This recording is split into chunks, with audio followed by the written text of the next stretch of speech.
आज मैं सांसद हूं, मैं 2 बार विधायक बना, मैं पार्टी में अच्छी जगह रखता हूं, इसके बावजूद भी मैं मेरी टिकट मेरी इच्छा से नहीं ले सकता हूं।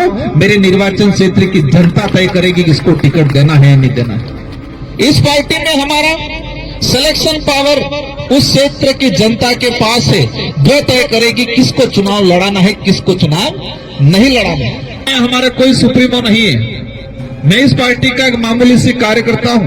ये भारत आदिवासी पार्टी आपके लिए एक मजबूत तीसरा विकल्प के रूप में है।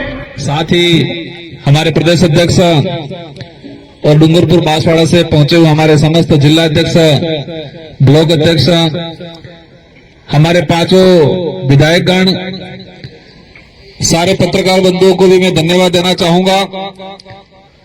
हम डूंगरपुर बांसवाड़ा में एक आभास होता था कभी कि मीडिया हमें कवरेज नहीं कर पाती।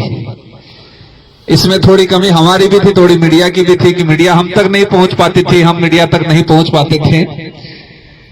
और इसी भावना से और कई अन्य उद्देश्यों से ही हमने ये कार्यालय खोला है। इस कार्यालय उद्घाटन में हमारे पहुंचे हुए मंच पे विराजमान हमारे धानका समाज के, साथ ही देवासी समाज के, हमारा एससी समुदाय, ओबीसी समुदाय और समस्त समुदाय से पहुंचे हुए प्रभुत्वगण, हमारी माताएं बहनें, सारे युवा साथी लोगों ने एक मैसेज बना रखा था, इस तरह से माहौल बना रखा था कि ये पार्टी डूंगरपुर बांसवाड़ा की है।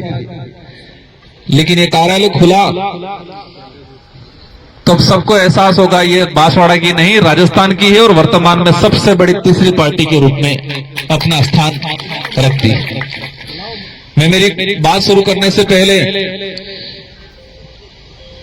ये जो वट वृक्ष बना है आज, जो भी कहें हम छोटा मोटा, हम आज 5 विधायक हमारे, मैं सांसद के रूप में राजस्थान में तीसरी बड़ी पार्टी के रूप में, इस पार्टी को यहां तक लाने में कई लोगों का योगदान रहा है, कई ने कुर्बानियां दी है। इस पार्टी को मुझे सांसद बनाने में कई ऐसे लोग होंगे जिन्होंने रात दिन मेहनत किया, हो सकता है वो आज गुजरात में मजदूरी कर रहा होगा, कहीं कामकाज कर रहा होगा। मैं बैठे बैठे सोच रहा था, वो वक्त याद आ रहा था जब शुरुआत किया था हमने, तो लोग हंसते थे और विरोधी भाषण देते थे कि जिनका कोई आगे पीछे नहीं है, जिनका कोई माईवा नहीं है, जिनका एक वाड़पंच भी नहीं है, वो क्या करेंगे। हमने वो दौर भी देखा है कि हमें सार्वजनिक जगह नहीं मिलती थी सभाओं के लिए। हमें वो दौर भी देखा है कि हमारे पास टेंट नहीं हुआ करता था। हम प्रकृति की गोद में, उन पहाड़ों में, आम के पेड़ के नीचे, पीपल के पेड़ के नीचे भी शुरुआत किया है। और हम ये एहसास करते थे, कोई सरपंच भी अगर हमारे बीच में आ जाए तो हमें थोड़ी महसूस होता था कि यार हमारा कोई आया। लेकिन मेहनत इतने लगन से किया, एक सच्चाई के मार्ग पे चले, उद्देश्य को लेके चले, लोभ लालच में नहीं आए, और इसी वजह से आज एक सांसद और 5 हमारे विधायक यहाँ पर उपस्थित हैं और कई सरपंच हैं हमारे, कई प्रधान हैं। और मुझे विश्वास है हमारे पदाधिकारियों पे, इस पार्टी की विचारधारा पे, हमारे उद्देश्यों पे कि आने वाले समय में राजस्थान ही नहीं पूरे देश के अंदर एक शानदार परफॉर्मेंस होगा। मैं ये जो कार्यालय खोला है, मैं इसके बारे में बता दूं, कार्यकारिणी को लेके हम लोग संभाग वाइज प्रभारी बनाएंगे, हम किसी को भी अध्यक्ष नहीं बनाएंगे।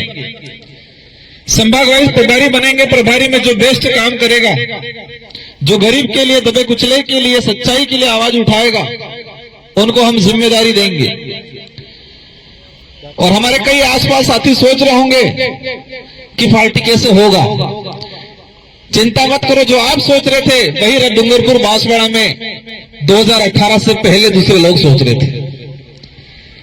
अवश्य इस क्षेत्र के अंदर पूरी राजस्थान हो, हमारे करौली सवाई माधोपुर या उधर भरतपुर अलवर हो या कोटा संभाग हो, क्योंकि हमें हमारी आइडियोलॉजी पे विश्वास है। और हमारी आइडियोलॉजी में ये चीज है, हमारे संचालक महोदय कह रहे थे, मैं एक बात बताना चाहूंगा, मैं इस पार्टी में, हमारा कोई सुप्रीमो नहीं है, मैं इस पार्टी का एक मामूली सी कार्यकर्ता हूं। भले आज मुझे सांसद बनाया गया है और हमारी पार्टी की बखूबी ये है कि कोई भी हो, अगर पार्टी में अनुशासनहीनता करता है तो उसको पनिशमेंट किया जाता है। आज मैं सांसद हूं, मैं 2 बार विधायक बना, मैं पार्टी में अच्छी जगह रखता हूं, इसके बावजूद भी मैं मेरी टिकट मेरी इच्छा से नहीं ले सकता हूं। मेरे निर्वाचन क्षेत्र की जनता तय करेगी कि इसको टिकट देना है या नहीं देना है। इस तरह की खूबसूरत सिलेक्शन प्रणाली किसी भी पार्टी में नहीं मिलेगी। ये लोकतंत्र है। लोकतंत्र में सिलेक्शन और इलेक्शन, सिलेक्शन पार्टी का जो उम्मीदवार तय किया जाता है तो वो सिलेक्शन किया जाता है और इलेक्शन जनता वोट देती है। लेकिन इन राष्ट्रीय पार्टियों ने सिलेक्शन का पावर जनता से छीन के हाईकमान के रूप में ले लिया और इसी वजह से अच्छा जनप्रतिनिधि नहीं चुन पाता। इस पार्टी में हमारा सिलेक्शन पावर उस क्षेत्र की जनता के पास है, वो तय करेगी किसको चुनाव लड़ाना है, किसको चुनाव नहीं लड़ाना है। इलेक्शन से इंपॉर्टेंट सिलेक्शन है हमारा। तो इसी बात पे आना चाहूंगा। और इस पार्टी में राजकुमार रोत आज गलत करेगा तो राजकुमार रोत भी पनिशमेंट होगा। आदमी सर्वोपरि नहीं है, व्यक्ति इंपॉर्टेंट नहीं है, व्यवस्था इंपॉर्टेंट है हमारी और व्यवस्था ही बरकरार इंपॉर्टेंट रहेगी। इसलिए मैं मानता हूं, क्योंकि वो हमारी सबसे बड़ी ढाल है। क्या है ढाल? ये जो व्यवस्था है हमारी, और इसी से हमें ताकत मिलती है और इसी से हमें कॉन्फिडेंस आता है कि हमारी पार्टी कहीं रुकने वाली नहीं है। इसलिए साथियों, मैं पूर्वी राजस्थान इस इलाके के कोटा संभाग से कुछ साथी आए हैं। हमारे धानका समाज से, रेबारी समाज से, इसी समुदाय से सभी साथियों से अनुरोध करना चाहूंगा। सिरोही के अंदर कार्तिक बिल वाला जो प्रकरण हुआ, पिछले 10 साल का जो अनुभव है मेरा,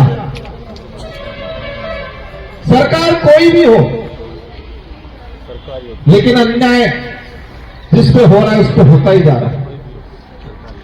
इसलिए ये भारत आदिवासी पार्टी आपके लिए एक मजबूत तीसरा विकल्प के रूप में है। जितने जो हमारे विधायक खड़े हुए सोच रहे होंगे कॉलेज कौन सी कॉलेज से निकल के आए। मुझे भी पहली बार 2018 में विधायक बनने का अवसर मिला था, तो कई बार अधिकारी कर्मचारी कंफ्यूज हो जाते थे।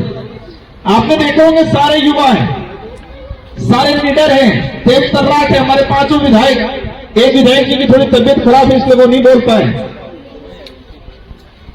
और मुझे उम्मीद है ये सब मिलकर राजस्थान को संभालेंगे और इस कार्यालय को संभालेंगे।